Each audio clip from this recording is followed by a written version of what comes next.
nandito po ako sa bakasyonan. Bali po, ako po, yung tipo ng tao na hindi sumasama sa mga field trip. Kasi po, mas gusto ko na ako lang mag-isa. Kasi kung field trip po tayo, depende po sa inyo.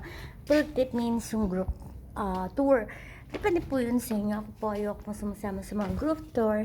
Dahil po, pa group tour, hindi ko po, lagi po kayong magkakasama. Kumbaga may limit time. Samantalang, kung nag-iisa kayong pumupunta, malilibot niyo yung gusto nyong libutin at hindi kayo na ginagawal sa oras.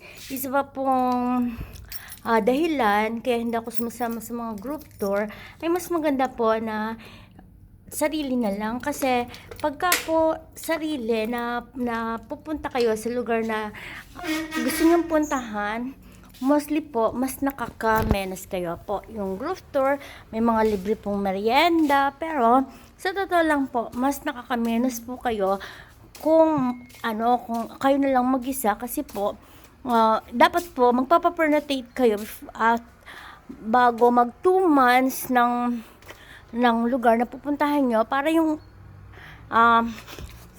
mga airplane ay makamenos kayo, or kahit naman po sa mga hotel, mas may mga oferta po sila, or may mga nagbibigay po sila ng mga magagandang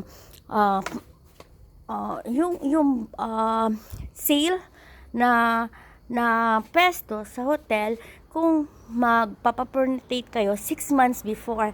Kasi po, yun pong mga hotel mostly tagto 200 mahigit, lalo na po yung mga pag summer 200 mahigit, lalo na po kung may mga swimming pool, kasi mostly po na hotel may mga swimming pool na kasama.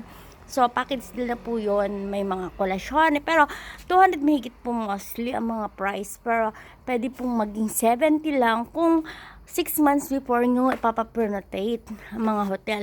Yan po lang yung masasabi ko sa inyo based sa experience ko, and ciao po.